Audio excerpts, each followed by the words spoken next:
जिसमें ऊंच न नीच, दया भाव हर दम रहे, मानव मानव बीच। मानव मानव बीच जिसमें दया भाव रहता है, वही धर्म अच्छा रास्ता है। बहुत परेशान करें। तुम्हें एक कहानी सुनाते हैं, ध्यान से सुनना, क्योंकि बहुत चीजें तो मैंने इतना साहित्य लिख रखा है कि आपकी समझ में नहीं आता।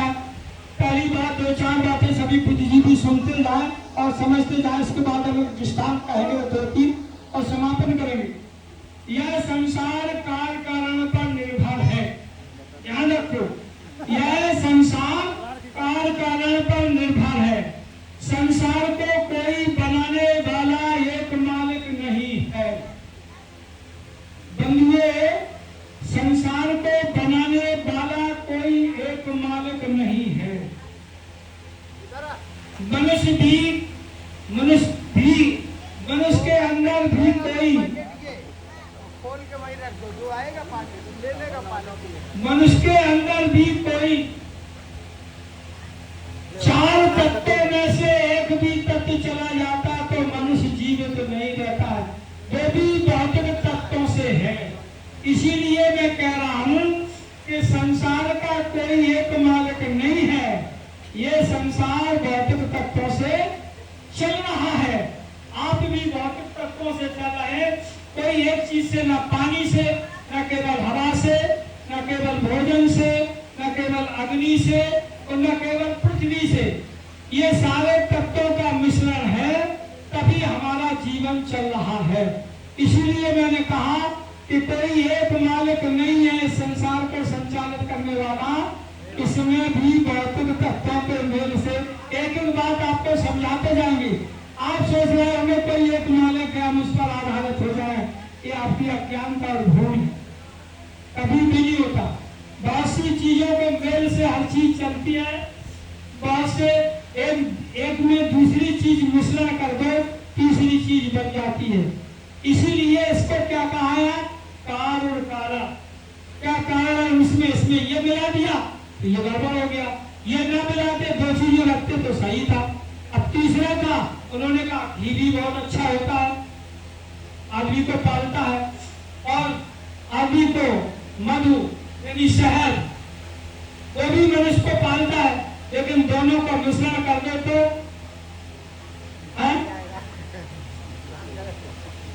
पॉइजन बन जाता है। इसलिए हमेशा ये ध्यान में रखो कि हर चीज का कोई ना कोई का हमारे अंदर कोई कारण है जो हम इतने पवित्र पशु अच्छे नहीं बन पाते। उसको देखना, उसको समझना है। बंधु, बहुत मैं साधुवाद सबका आपकी समझ में ना आए वहां आप टोक सकते हैं। तो दो बातें मैंने बताई। संसार को कोई चलाने वाला एक मालिक नहीं है। तीसरी बात, मनुष्य का जीवन चार महाभूतों का पुंज है। ये बता गए आपको, यानी चार तत्वों के मिलने से ही शरीर की चेतना, ऊष्णता, जन्म, मृत्यु और 6 इंद्रियों का संचालन है। यदि ये चारों तत्व खत्म हो जाए तो ना कोई ज्ञान इंद्रिय है, ना कर्म इंद्रिय है, ना आंख है, ना कान है, सारी चीजें शून्य हो जाएंगी। समझो, इस चीजों को सबसे एक दूसरे के पर्यायवाची हैं, एक दूसरे के मेल से सब चीज चल रही है। इस जीवन के बाद शरीर का दूसरा कोई जन्म नहीं होता है शरीर से। ध्यान रखिए कि ये शरीर केवल एक ही हुआ। भौतिक तत्वों का जन्म होता है, वो तो आएंगे, लेकिन वह मनुष्य नहीं आएगा, वह पेड़ नहीं आएगा। किसी आम का पेड़ तुमने जिसका फल खाया है, वही उसी का फल दूसरी जगह रोपण कर दे तो वो आम का पेड़ नहीं होगा, वो पेड़ दूसरा होगा। आम लगेंगे जरूर, लेकिन वो पेड़ नहीं होगा जो पहले था। इसी प्रकार ये मनुष्य का पुनर्जन्म हो गया, उसका आम का, तो दूसरे फल से फल हो गया। दीपक से दीपक जला दिया, दीपक जल गया, लेकिन जो जल रहा था ये दीपक वो नहीं है, वो दीपक वो नहीं है। ये सारी चीजें आपको ध्यान में रखना है बंधुओं। इस जीवन के बाद दूसरा कोई शरीर का जन्म नहीं होता। भौतिक पदार्थों के मेल से ही संसार का संचालन है।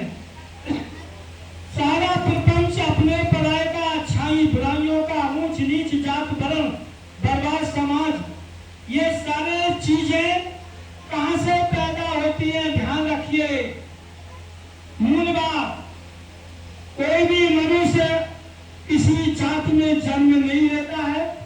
जाति को ही जन्म कहा तुमने कि जाति जरा वर्ण, तो किसी जाति को जन्म कहा है।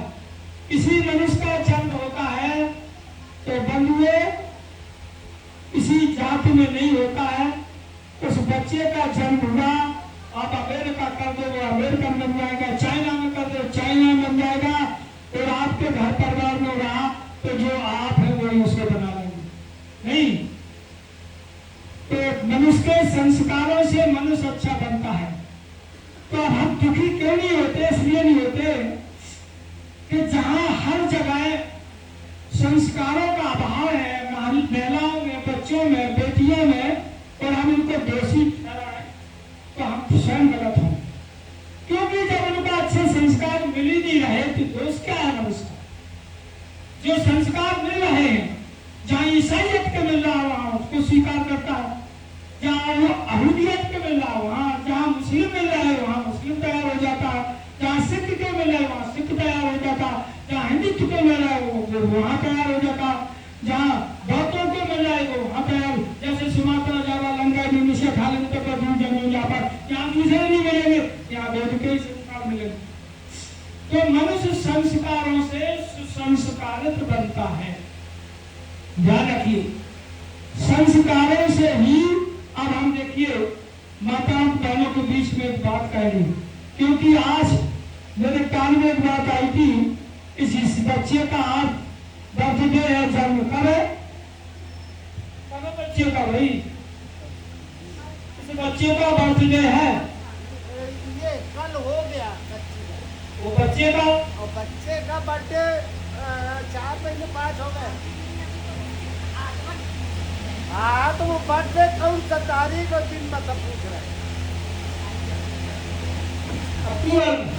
देखिए, कुछ बातें आपको लोग शेयर करना हमारी बात, हमारी उपासना बैठने के लिए।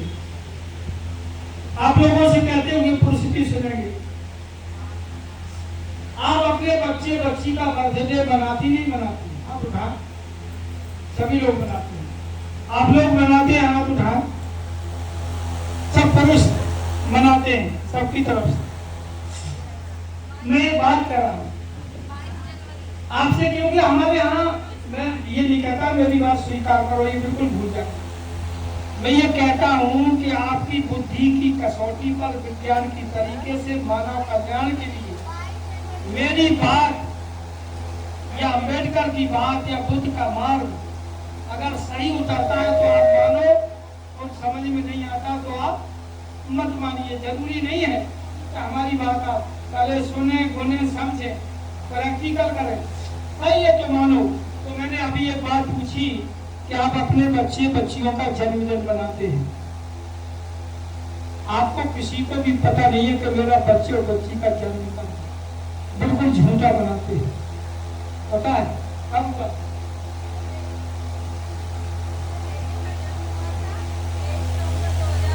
बैठ जाइए, रही बात। देखिए कितनी अच्छी बात कर रहे हैं। अभी इन्हीं से हम निकलवाएंगे, यही सही बात बताएंगे इन्हीं से। देखिए, मैं जो कह रहा हूं कि किसी को भी पता नहीं है, यहाँ आपका क्या पूरे संसार में, यहाँ की बात नहीं कर रहा है, पूरे संसार की बात कर रहा हूँ।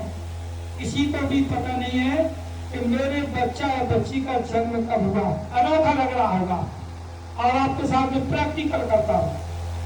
जब बच्चा या बच्ची का जन्म नहीं हो जब होता है तो किसी स्त्री पुरुष को पता नहीं लगता। बंधुओं, वो महिला व पुरुषों का वो बहन 1-1.5 माह बाद बता सकती है कि मेरे पेट में गर्भ आ गया। सही है गलत है? वही जन्म है बच्चे का, तुम्हें पता नहीं है, तुम 1-1.5 माह बाद जानी होगी कि मेरे पेट में गर्भ आ गया। सही है गलत है? सही है। वही बच्चे का जन्म होता है। मेरी बहनों, मेरी बेटियों, एक सेकंड, एक पल भी निर्जीव बच्चा पेट में नहीं रह सकता है। रह सकता है? निर्जीव बच्चा अगर उसमें जीव ना हो तो पेट में रह सकता नहीं, रह सकता है। वही उसको सारी चीजें विद्यमान हो रही, नाखून, बाल, आंख, कान, सारी चीजें वहां उसे उपलब्ध हो रही। लेकिन आपको आज दिन तक पता नहीं है उस बच्चे को, उस बच्ची को हम आदर्शवादी कैसे बनाएं? क्योंकि आप तो 9 माह बाद उस पर विश्वास करते हैं। जब 9 माह, 9.5 माह बाद जब गर्भ से बच्चा आ गया और वो भी पता नहीं आपको कि क्या क्या लेके जन्म हुआ उसका। जब गर्भ से बच्चा बाहर आता, मेरी प्रसूता, मेरी महिला, मेरी बेटी, तो वो 5 चीज लेके आता है: नाम, रूप, वेदना, संस्कार और विज्ञान। आपको पता भी नहीं। अब मैं ये बता रहा क्यों कि जब तथागत बुद्ध ने इस बात को समझाया बच्चियों को, तो बच्चियों जाओ और जो प्रसूता, जो महिला, जो बेटी गर्भ से आ चुकी हो, तो 3 माह बाद उसके घर जाके गर्भ संस्कार बताओ उसे कि वो कैसा खाना लेगी। जब अपने शयन कक्ष में जाएगी तो वहां कैसे चित्र होना चाहिए। जब वो जो सोने के वक्त जाएगी तो उसके विचार कैसे होना चाहिए। विचार आप लोग जानते हैं? आप उठाए कोई भी विचार किसे कहते हैं? किसे कहते हैं विचार? जो हम सोचते हैं अपने, हमने सोची कि उसकी चोरी करना ये भी विचार होगा। हाँ। हमें उसको सताना, लूटना ये भी विचार हो गया। जी। हम कामी है, क्रोधी है, ये भी विचार होगा। बिल्कुल। विचार आदमी नहीं जानता अभी तक, क्योंकि जो उसकी मन की इच्छाएं, मन की तरंग है, उसी को विचार कहता है। विचार में मन में 4 चीजें होती हैं। वो कहते बेचार, कौन चार? बल, बुद्धि, विद्या और विवेक। ध्यान रखो, बल, बुद्धि, विद्या और विवेक। जिसके पास ये 4 चीजें होंगी वो कभी फेल नहीं हो सकता। दूसरे लोग किस प्रकार लेते हैं? दूसरे कहते हैं साम दाम दंड भेद, समझ गए?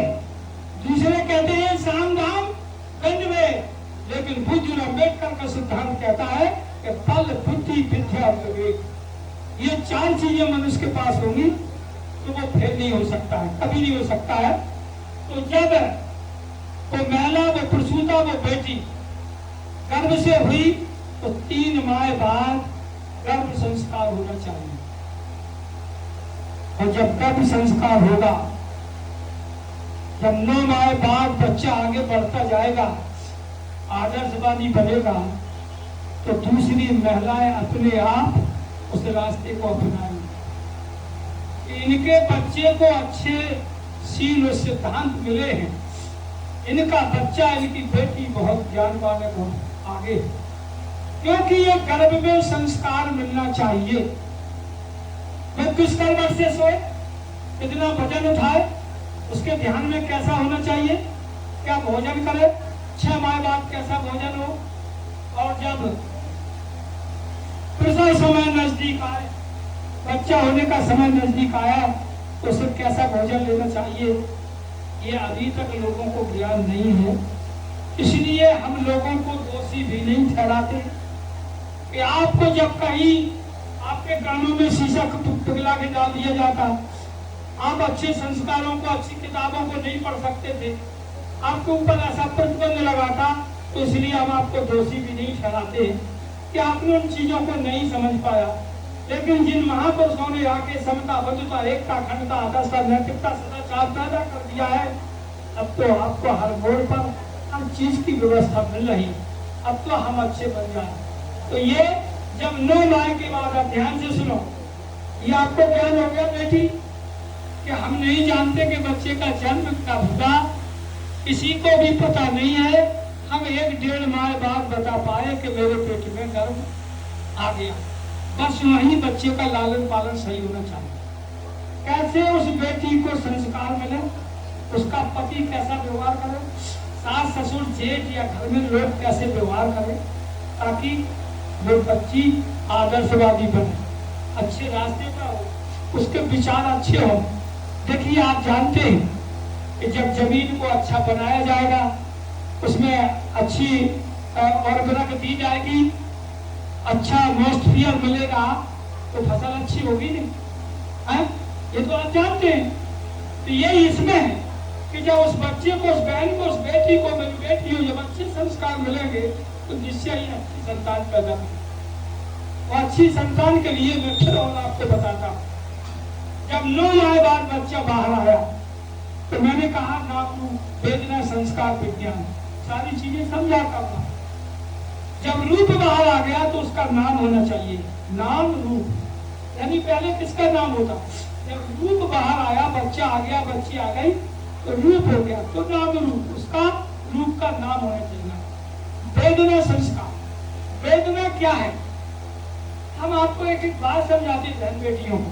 वेदना क्या है, बच्चे को यहाँ बच्ची को कर दो, माँ उससे 20, 25, 30 किलोमीटर 50 किलोमीटर दूर हो, लेकिन जब बच्चे को या बच्ची को भूख लगेगी तो माँ वहां बता देगी कि मेरा बच्चा भूखा है। सही है गलत है?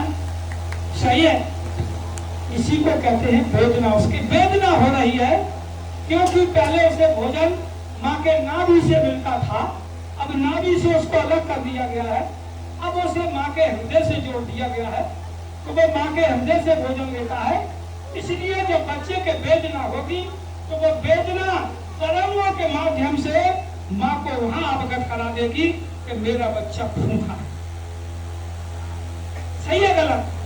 यही बुद्ध का सिद्धांत है मेरी बहनों, ये बेटियों, यही सिद्धांत है। तो क्या अब आपको बच्चे को अच्छा बनाना है, बहुत पवित्र बनाना है, बुद्ध और अम्बेडकर जैसा बनाना है, आदर्शवादी बनाना है, तो हमें कुछ प्रयास करना पड़ेगा। क्या प्रयास करना पड़ेगा? जब बच्चा गर्भ से बाहर आ गया तो आप एक बात का निश्चय ध्यान रखिए कि 9 माह का रुका हुआ दूध बच्चे या बच्ची को किसी कीमत पर पिलाना है। उस दूध में सारी बीमारियों से लड़ने की ताकत होती है। ये आपको प्रयास करना है। और कैसे पिलाना है?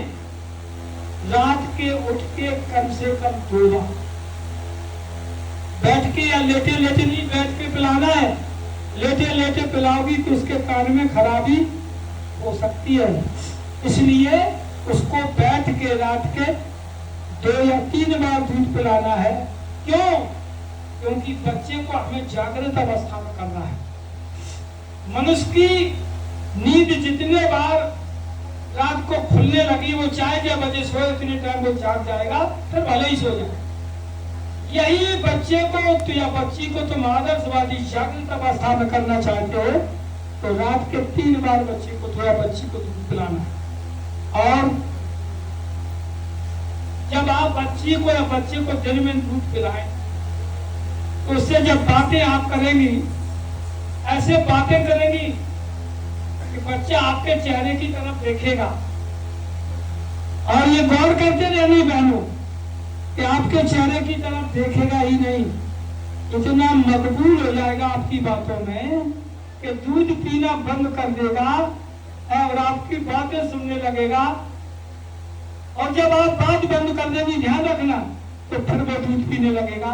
समझ लेना कि हमारा बच्चा आदर्शवादी बन रहा है, जागरूक अवस्था में है, चेतन अवस्था में है।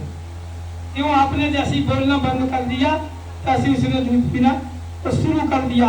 और आपकी बातें, आप ऐसी बातें करें जैसे किसी आदर्श बहन बेटी अच्छे पुरुष से कर रही, ऐसे उसके चेहरे की तरफ, आपके चेहरे की तरफ वो देखेगा, आपकी बातें सुनेगा।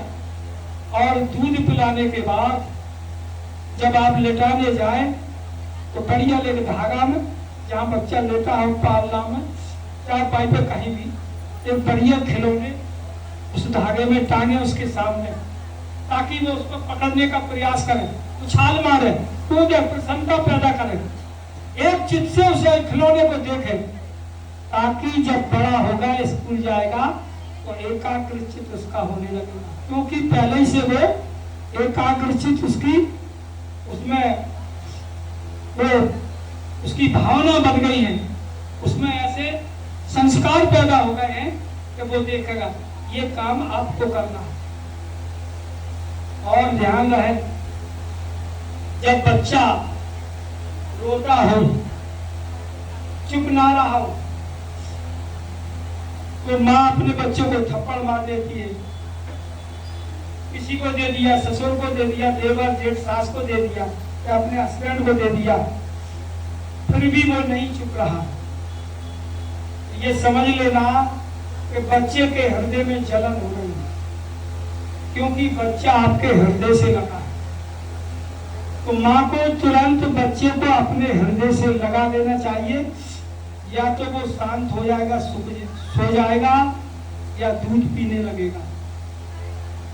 उसके जलन हो रही थी और तुमने ऐसा छोड़ दिया, थप्पड़ मार दिया, नहीं चुप रहा, तो वो जीवन भर चाहे बच्चा हो चाहे बच्ची हो क्रोधी रहेगा, जिद्दी रहेगा और आप उसे ठीक नहीं कर पाएंगे। ये आपके हाथों में है। इसीलिए मनुष्य को भगवान बुद्ध ने कहा है, मेरे धर्म का केंद्र बुद्ध सब मानव। मैंने जो भी रास्ता दिया है, जो भी रास्ता दूंगा भविष्य में, वो मानव कल्याण के सुख के लिए दूंगा, कि मानव को अच्छा कैसे बनाया जा सकता है, मनुष्य अच्छा कैसे बन सकता है। देखिए, अब हम कुछ आपसे सूत्र और ले रहे हैं और आपको ध्यान भी दिला रहे हैं कि आपको कैसा होना चाहिए। मेरी बहनों,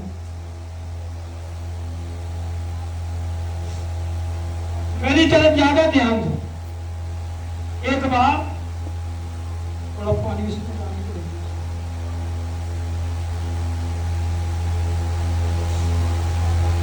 एक बार एक भिक्षु भगवान बुद्ध के पास पहुंचा। यंग बालक था, नया। भगवान बुद्ध भी जानते थे कि इसके अंदर चंचलता है, चलायमान है, अभी ये स्थिर नहीं है, अभी इसमें तमाम वासनाएं हैं। ऐसा बुद्ध ठीक से जानते थे, लेकिन आप लोग नहीं समझ पाते। एक सूत्र बता भी दे तो कुछ ही लोग समझ पाएंगे। कि आप कैसे समझ पाएंगे कि ये बनते या ये पुरुष आदर्शवादी है, ये पवित्र परशुद्ध लेख है। आपके पास कोई मापदंड है? नहीं है।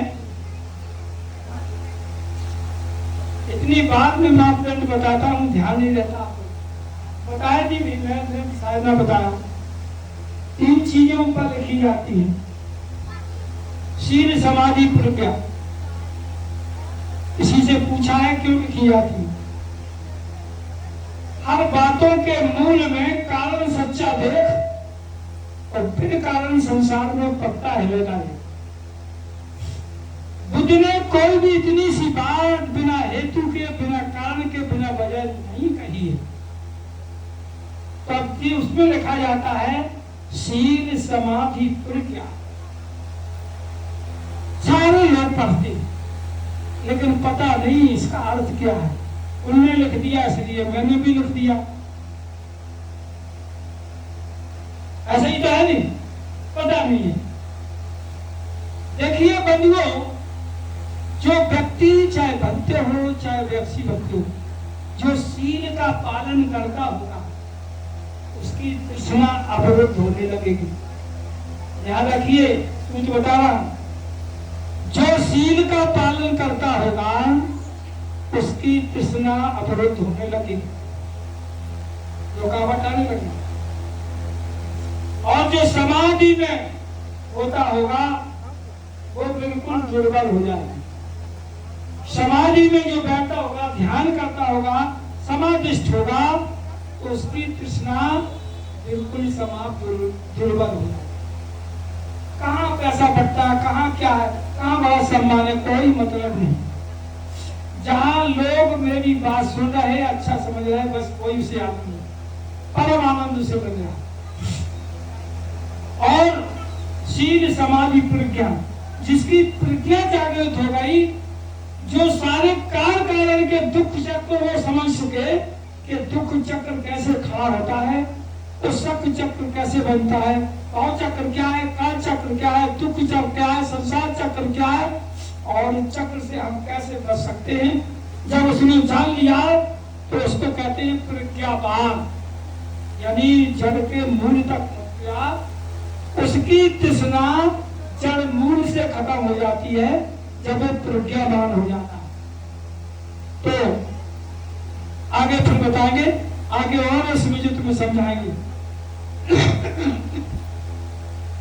तो सुनिए, वो भिक्षु एक आया, चित्त चलायमान था, अब ऐसा चीबर डाल रखा था, लेकिन अंदर का भाव, अंदर का बदलाव नहीं हुआ था।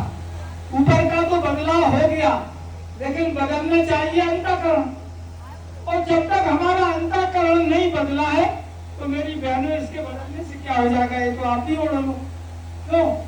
पहले हमें अपने अंतःकरण को, अपने आप को, अपने चित्त को, अपनी नैतिकता को, अपने उद्बोधन को, अपनी प्रतिभा को, अपने तेज को, अपनी वाणी को बदलना है। ऐसे लोगों में जाए कैसे बोले।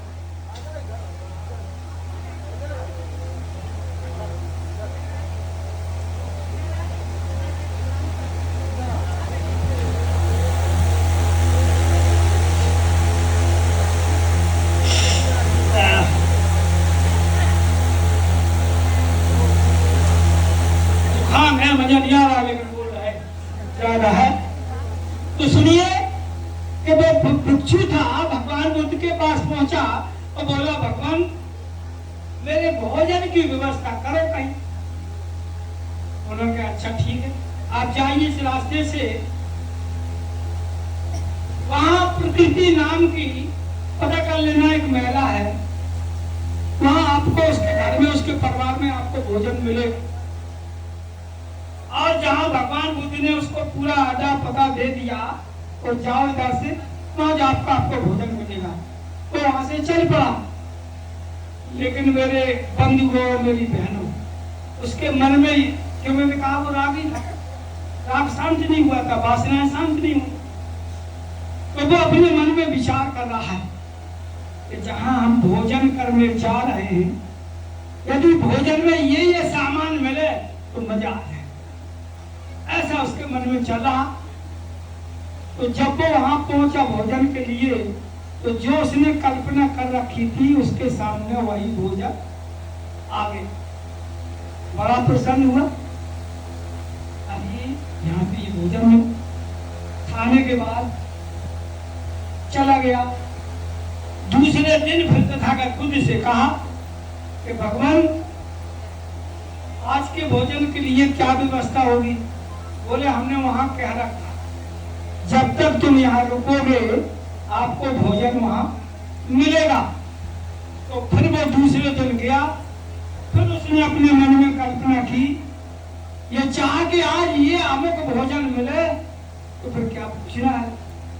तो वैसे ही भोजन उसे फिर मिला। जब वैसे ही मिला जैसा उसने सोचा था, तो उसके मन में एक चीज पैदा हुई कि यार मैं जो सोचता हूं वही भोजन मिलता है। जब ऐसा सोचने से मिल ही रहा है, तो जो बनाने वाला है वही हमें प्राप्त हो जाए, ऐसे उसके मन में भाव बना। जब उसके मन में ऐसा भाव बना, और तीसरे दिन भगवान बुद्ध के पास फिर पहुंचता है, कहता है भगवान आज भोजन के लिए, बोले जाइए वही व्यवस्था है आपको मिलेगी। तो उन्होंने कहा, उसने कहा कि भगवान एक बात बता दो, मैं ये जानना चाहता हूं कि ना वहां से कोई यहाँ आता है और ना यहाँ से कोई जाता है, और ना हम ही किसी से कहते हैं कि हमें ऐसा भोजन मिले, और हम जो मन में सोचते हैं वही भोजन मुझे वहां प्राप्त होता है, वही भोजन प्राप्त होता है। तो तथागत बुद्ध ने कहा, हे भंते, हे भिक्षु, तुम्हारे मन में जो चलता है जिस प्रकार का, वो महिला, वो प्रसूता, वो उपासका पहले ही समझ लेती है कि आपके मन में क्या चल रहा है। जहां बुद्ध ने इतनी बात कही, मानो गड्ढा हो गया हो जमीन, एकदम से उसके सारे शरीर में शक हो गया कि हमने जो कल अपना विचार मन में सोचा था कि बनाने वाला भी मुझे प्राप्त होगा, तो ये भी वो जान गई होगी। अब उसने कहा, ये तो मैं तो जीते जी मर गया, क्या हो गया मुझे, मैंने ऐसा क्यों सोचा था, मैं इतना नालायक क्यों निकला। वो अच्छा ऐसा वो सोच के जब जा रहा है तो अपने कदम सटके रखा है। बुद्ध ने कहा, भिक्षुओं आपको अपने कदमों से आगे दिखाई न दे, अपने रास्ते से चुन के जाए। तो वो सदते हुए कदम पर चल रहा है कि जीवन में आज जो भूल हुई है कभी भी भूल नहीं कर सकता। जाना वहां जैसे ही पहुंचा, बिल्कुल आंख नीची करके बैठ गया। न ये कल्पना की कि ये भोजन मिले, ये मिले। जो भोजन सामने आया उसने भोजन किया और उसने उपासका ने बड़ा आवाहन किया। तो भंते जी जैसे भोजन दिया जाता ओका से आंग भंते उस भोजन का और उसको भोजन समर्पित किया जाता जो सूत कहा जाता है। आदवा से तुनो भंते भोजन पर कंपम इस तरह से उन्होंने जो भोजन दिया वो भोजन दे के शांति से उसने लिया। मैं क्यों कह रहा हूँ मेरी बहनों, यदि कहीं भिक्षु बदल रहा है तो उसका कारण आप भी बन सकती हैं। यदि भिक्षु के मन में चित्त में चलायमान है, क्योंकि कि आप उसे आदर्श और पिता तुल्य के भाव से देख रही हो। उसके देखने का भाव क्या है? आपके व्यवहार से भी उसका शुद्धिकरण पवित्रता हो सकती है। आप इतनी पवित्र, इतनी बुद्धिजीवी, इतनी नेक बने ताकि समाज का हमारे जैसे भिक्षुओं का सुधार भी हो जाए। क्योंकि हम भिक्षुओं को रोक टोकते हैं कि आप इतने इतने बड़े बाल क्यों रखते हैं? सुंदरता के लिए।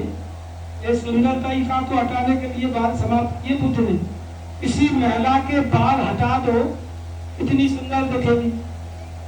बताओ देखे, अगर बाल हट जाए तो सारी सुंदरता बालों में है। इसलिए बुद्ध ने इसको सबसे पहले उतारा और हम इसी को रखें, उनको भी काले काले रखें। ये भिक्षु का सिद्धांत तो नहीं हो सकता। वो भिक्षु नहीं है, वो राग से युक्त है। वो चाहता हम देखने में, जब ये शरीर विमलता को प्राप्त है, रूप है, सुंदर नहीं है, मेरी आजीविका दूसरों के सहारे है। शील के संबंध में मेरा मन मेरी निंदा तो नहीं करता है, मनन करना चाहिए। मेरे रात दिन कैसे बीत रहे हैं, मनन करना चाहिए। क्या सुन घरों में, वनखंड में या वहाँ मेरा मन लग रहा है? मैं शांति से बैठा हूँ, मेरी वेशभूषा दूसरों से अलग है, मनन करना चाहिए। मुझे अपने मनातियों से, अपने पराय से अलग होना चाहिए, मनन करना चाहिए। अंतिम समय पर कोई भी जितने मानवीय धर्म हैं उनसे बढ़ के मैंने बुद्ध के सिद्धांत को क्या जान लिया है। अंतिम समय तक लोगों को सही मार्ग देंगे, न्याय का मार्ग देंगे, सत्य का मार्ग देंगे, पवित्रता का मार्ग देंगे। यह हमें मनन करना चाहिए। यही बंधुओं बुद्ध के सिद्धांत हैं। हम इन सिद्धांतों से बंधे हुए हैं। हमारा कोई घर परिवार नहीं है, कोई अपना पराया नहीं है। अगर है तो वो भिक्षु नहीं हो सकता। पहले हमारा नाम परव्राजक है। आपको जानना चाहिए कि परव्राजक क्या होता है। कितने लोग जानते हैं? हाथ उठा। परव्राजक किसे कहते हैं? परव्राजक कौन होता है? जो अपने पराये का भाव नहीं रखता है, जिसका कोई घर परिवार नहीं है, उसे परव्राजक कहते हैं। और परव्राजक के बाद ही वो भिक्षु बनता है। उसके अंदर कोई चीज आती है, भीषता उसको दबाता है, भिक्षु। राग सताए, मोह सताए, भूख सताए, उसको भिक्षा है, उसको कहते भिक्षु बनते। और जब उसकी भ्रांतियां हट गई तो कहते भंते। और हट गई तो कहा भदंत। और क्या हट गई तो महास्थिर। और हट गई तो स्थिर, यानी अपने सिद्धांतों पर अटल हो चुका। इस तरह से ये रास्ता बना हुआ है। तो इसमें हमें सबको परिपक्व होना चाहिए, सबको जानकार होना चाहिए। अब टाइम क्या हो गया? 12 साढ़े 12 बजने वाले हैं। क्यों? तो आप लोगों को थकावट तो नहीं हो रही? नहीं, गर्मी ज्यादा है। अब तो आपका देखिए, ये मत सोचिए, जो विचार मैंने कहे मैं कब तक कहता रहा, 4 दिन तक कहता रहा, और आपने यदि एक भी स्वीकार नहीं किया। कैसे? जैसे किसी यहाँ नल लगा है और घड़े को किसी ने रख दिया है, मुंह नीचे कर दिया है और ऊपर उसकी फैली कर दी है, तो हम बराबर चला रहे क्या घड़े में पानी एक भी बूंद जाएगा? नहीं जाएगा। मान लीजिए घड़ा सीधा भी रखा है, सीधा भी रखा है, लेकिन उसमें बहुत चीजें पहले से भरी हुई हैं। तो हम सोना चांदी हीरा मोती डालें तो क्या उसमें चले जाएंगे? नहीं जाएंगे। पहले हमें उस घड़े को थोड़ा थोड़ा खाली करना पड़ेगा। तो हमारा यही सिद्धांत है कि हम थोड़ा थोड़ा आपको आज कुछ दें, फिर कुछ देंगे, फिर कुछ देंगे। मैं दावे से कहती हूँ, मेरी बहन, मेरी बेटियों, मेरी उपासकाओं, हरदम ये कहते कि आप सब दुखों से छूट जाएं, आपका दुख हमारे पास आ जाए, लेकिन आप सबसे निवृत्त हो, सुखी हो, संपन्न हो, आप समृद्धशाली हो, आपके सबको दुखों का अंत हो। लेकिन बंधुओं, ध्यान रखना पड़ेगा कि कहीं ना कहीं थोड़ा थोड़ा प्रयास करके आप धर्म चर्चा को कराते रहें। हमारा भी जो ज्ञान वर्धन है, हम 5 दिन हम विनय पिटक, अभिधम पिटक, सुत पिटक, मध्यम निकाय, संगत निकाय, दीन निकाय, चुल वग, यमक वग, राज वग, विरोध वग, बाल वग, स्त्री वग, पुरुष वग, किसी एक विषय पर भी पूरे समय में नहीं बोल पाता हूँ। कम से कम हमें 7 दिन चाहिए किसी चीज को समझाने के लिए कि आप रागी क्यों हैं, आप विफल क्यों हो जाते हैं, लोग अपने रास्ते से हट क्यों जाते हैं, क्या बाधाएं उसके सामने आ जाती हैं, और उन बाधाओं का निवारण क्या है। क्योंकि बुद्ध ने कहा हर बातों के मूल में कारण सच्चा थे, और बिन कारण संसार में पक्का है नहीं। किसी न किसी कारण से आप बाधित हो जाते हैं। अब मुझे एक बात का आप सब लोग माफ करेंगे कि मेरा स्वास्थ्य थोड़ा गड़बड़ है, तो क्या मैं इसे समापन कर सकता हूँ? सब लोग हैं? अभी आपके गीत हो जाए तो हाँ आपके गीत हो जाए, हाँ, तब आपके स्वरचित गीत होने चाहिए। रेस्ट नहीं, इतनी गर्मी लग रही है।